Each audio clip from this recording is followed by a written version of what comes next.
what stood out the most to you when you went through the film last night? Our turnovers. Our turnovers really killed us. We understand that we can't turn the ball over versus this team. And we also had some breakdowns defensively throughout the course of the game that we're not accustomed to having. So those will be cleaned up in Game 4. Tanya? LeBron, you guys have responded pretty well after losses in the playoffs so far. I'm wondering if there's a common theme between those different times, and are you seeing that same kind of mentality now? We're able to, to take a loss and understand why we lost, understand things that we should have done better, and things that we can apply to the next game to be better. And we're right back at that moment once again with the opportunity to be better than we were in the game before. So look forward to the opportunity tomorrow night. Hey, LeBron, kind of along those lines, specifically with Anthony, when he's had off nights or what have you, he's always responded in a really big way. And he's talked about you always kind of knowing how to approach him between or after a night he struggled. What's your approach been with him today, and how and what do you expect from him tomorrow? I expect him to be 80. And I'm looking forward to getting out on the floor with him once again tomorrow night. Alicia, you guys can go ahead. All right, Dave.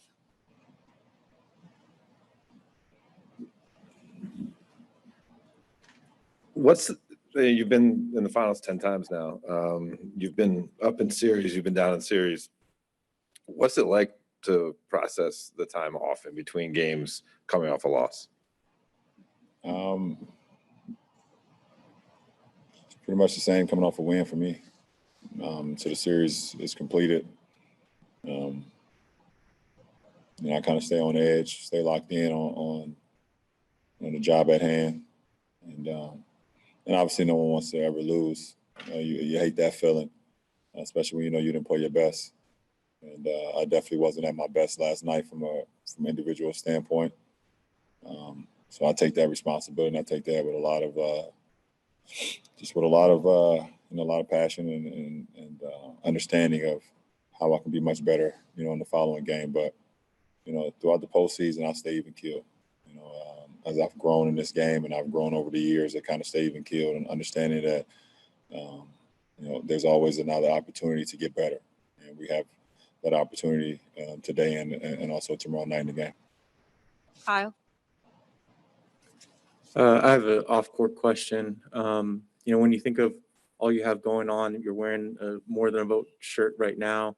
In terms of trying to influence change, thinking back 8 years ago when you wore those hoodies as a statement about Trayvon Martin, what are the biggest things you've learned about impacting change off the court? And is there advice you, in this moment now, would have given yourself 8 years ago when you kind of started this journey?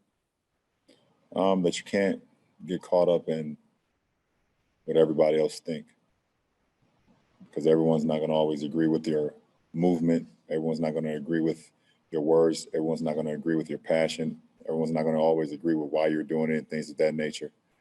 But if you're true to it and it hits home and it hits the heart, then it shouldn't matter. And it doesn't, because you have the knowledge, you have the passion, you have the support to be able to shed light on situations that you feel are either unjust or wrong.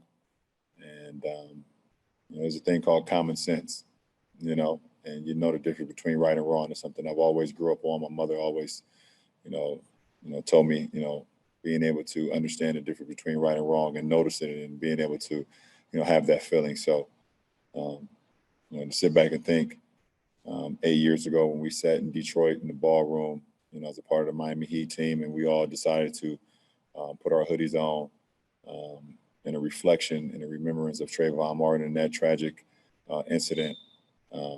We knew that it was going to be uncomfortable to a lot of people, but we didn't care because we understood how much it hit home for us and a lot of our guys having sons of their own. And could imagine if our kid was to leave home and not return. So I think that's what it boils down to. Last three questions here. Gary? LeBron, in terms of talking to opponents on the floor, are you a guy who just responds to trash talk? Do you initiate it? And as your status has moved up in the league, has it changed? Have different players said different things, or do they not want to talk to you because they don't want to get you going? How does that kind of equation go? No, I've always been a guy who kind of let his game do the talking. But when guys get to talking, I can do that as well. But I've always tried to let my game do the talking. It's some guys are, like to talk their way through the basketball game. I think it helps them out personally. There's always communication going on the floor. For me personally, as long as I don't get disrespectful, I'm fine with it. But I've never really started up a trash talking dialogue. That's just not me. I believe, the way I play the game is enough trash talking in itself. Dan? LeBron, from just like a strategy standpoint, Bam is a type of big who is obviously a really great playmaker, but he doesn't space the floor so much with his shooting. The guys that Miami's played at the position now, Myers and Olynyk, both do. How different does that force you guys to be defensively? You talked probably about watching those defensive breakdowns last night. I imagine spacing had something to do with a couple of them. I think it all boils down to no matter who's in the lineup for those guys, they're a great team. And it's just that simple. And they're going to put you in positions that may feel uncomfortable, that will be uncomfortable throughout the course of 48 minutes. And we have to be able to adjust. There's things that Myers and Kelly does that Bam doesn't do, but we all can also understand there's things that Bam does that not too many guys in this league can do. So they create different challenges depending on who's out on the floor. But when there's 5 guys on the floor for the Miami Heat, they're going to play how they play. They're going to move the ball. They're going to move with pace. They're going to share the ball. They got guys that can get into the paint. They got guys that can shoot threes. They got guys that command double teams and things of that nature. So it doesn't matter who's out on the floor for them. They're going to be playing at a high level because they're that's just the way they are. And they're extremely well coached from top to bottom. The last two questions, one here and then one on Zoom. So Tim? Bron, you've always prided yourself on playing the right way. But you still have those moments like the fourth quarter against Denver and the closeout game where you're like, this is going to end now, and you go to that place. Jimmy parallels you in that regard, in that he doesn't want to have the ball in his hands every possession. He wants to get other guys involved. And then you saw last night what he ends up doing. Are you in that space yet where you think you might have to go that tack to close this thing out and go to that fourth quarter Bron against Denver mode like we've seen so many times from you in the past, or are you not there yet?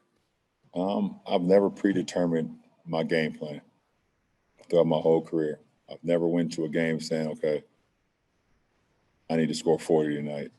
I need to dominate in the scoring facets, things of that nature. I need to make big shots. I've never predetermined my game throughout my whole life. I've never done that. The one thing I've always been prepared. And if you're prepared, then whatever the game, however the course happened, you're able to make adjustments throughout the game. You're able to impact the game because you're prepared and you've put in the work. And it's just that simple for me. I think anytime I've ever, thought about, okay, I'm gonna go out and try to do this, then it doesn't happen that way. The game has too many things that can happen throughout the course of the game and throughout the course of a quarter, or possessions here and possessions there, where you could try to plan for it, but audibles happen in the football sense. So the best thing I can tell you is that I'm always prepared, and I know that I've put in the work. So I trust that. Will, your last question on Zoom, please. Right. Yeah. Last one from me, Mark Stein. Hey, LeBron, I was just curious. Early in the pandemic, you mentioned that your body was kind of in shock, that you were rounding towards third base for the playoffs, and then you had to stop. All these months later, how would you say your body has responded to all that? I'm in great shape.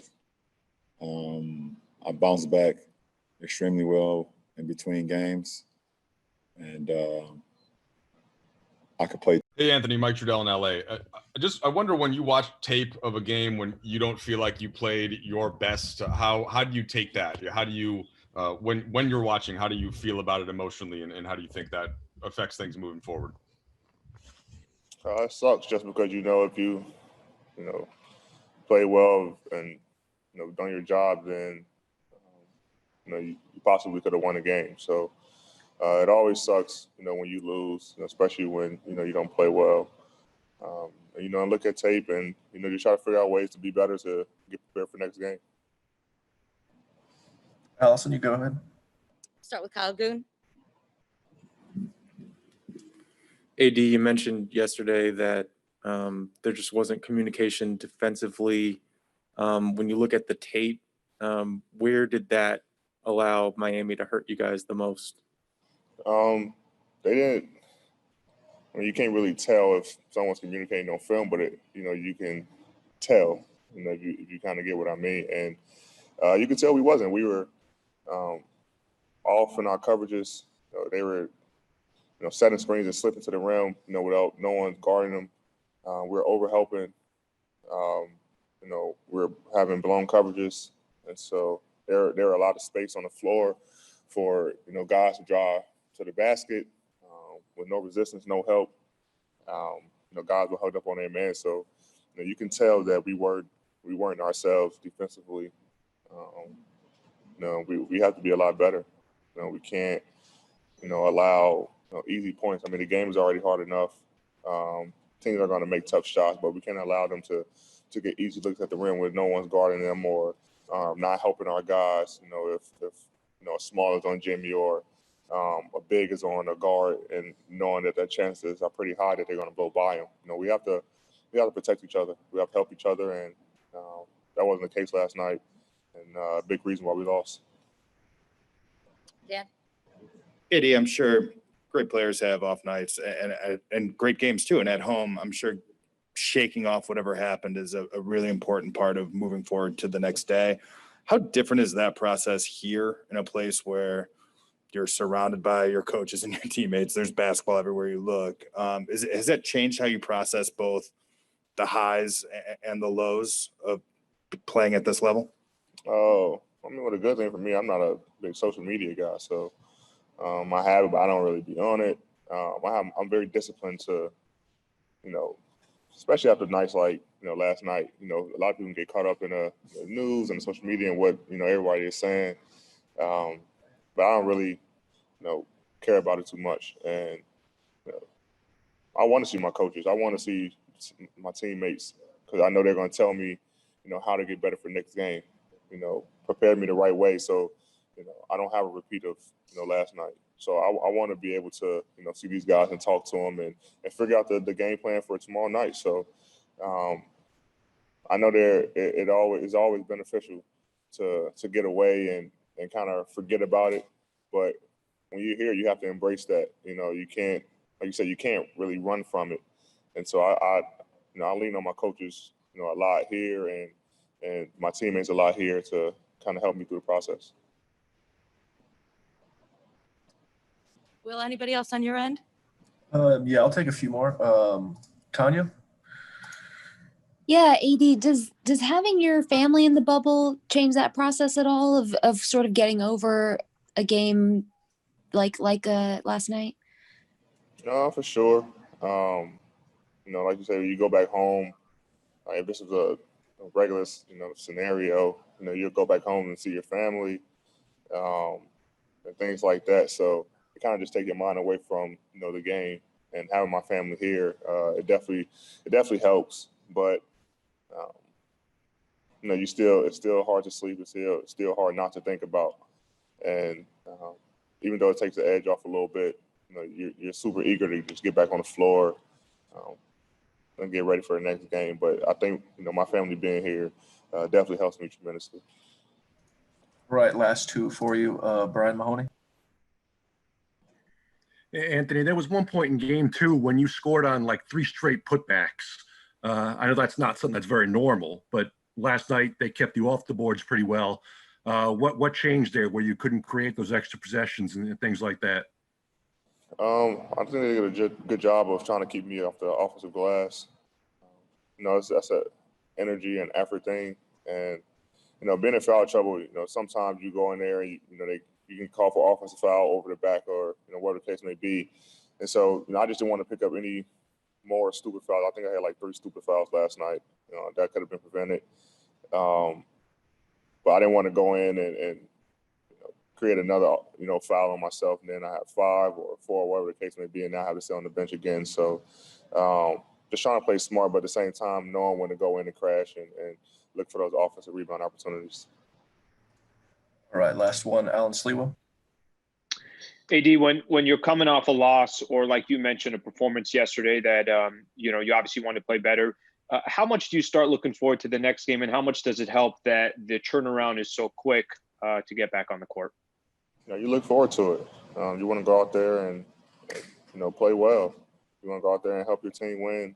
And it's a good thing that we're playing every other day because, like you said, the turnaround is so quickly. So you're able to go out there and get right back to it. So you watch film, you figure out what you can do better, and you want to go out there and try to, make those adjustments and be better than you did last game. So I'm excited that, we play, tomorrow night. Frank, you mentioned you wanted to take a look at the tape, of course, before evaluating, and especially that first quarter with the turnovers. Was there anything you could tell that was emblematic throughout the team as to why something like that would occur in that case? Good defense. Credit to Miami Heat. We were careless in some situations, but I think they took 4 charges throughout the game. They fronted the post. Forced us to make difficult post-entry passes. So a lot of it was their defense, them being active with their hands. This is what they're great at, and we didn't handle it well enough. Hey, Frank, I was just wondering how Danny is doing with I know he's fine to play, but has he been limited much in whatever you guys have been able to do on court-wise over the last few days? Yeah, he has some tightness in his hip. It's not an injury, but they're trying on a daily basis to make sure they keep it loose. I don't know how much that's having an impact on his play, but he's able to go. So we'll continue to monitor it. Awesome. Colin, Dan. Hi, Frank. I'm curious, throughout this process, kind of a big picture question, how much time and energy have you guys as a staff spent on thinking about sort of the mental well-being of your team? And I know they're veteran guys and there's a lot of trust in that direction, but this is obviously a taxing situation. LeBron, I think, called it one of the hardest things he's ever done. How much time and energy is kind of devoted to that, and what do you sort of make of it? Yeah, well, obviously, mental health is very important, and I love that the league over the last few years has really grown in the resources provided to our players and our staff, and we've made sure to highlight that here in the bubble. That this is going to be a mentally challenging thing. We've on several different occasions we put team psychologists or NBA psychologists or our team psychologists in front of our team just to remind them of the resource, encourage them to talk to someone if they need help, and that we all got to support each other. So we have talked about it a lot and spent a lot of attention, making sure that everybody's doing okay. All right, Kyle Goon. AD talked about just a lack of communication on the defensive end. Given the number of vets and defensive-minded guys you have on your team, is that surprising? And what sort of is the difference in your experience between guys who maybe are communicating on a given night and when that talk turns off? Yeah, we typically communicate as well as any team that I've been on or been with, and I don't think the communication was the biggest factor last night. We certainly had some breakdowns, but we just weren't as sharp as we need to be to win a game in the NBA Finals against a great team. So communication was a part of that.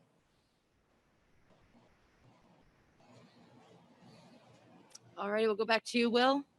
All right, thank you. I'll take one more. Fernanda. Yeah. I would like to make a question about your experience in Orlando.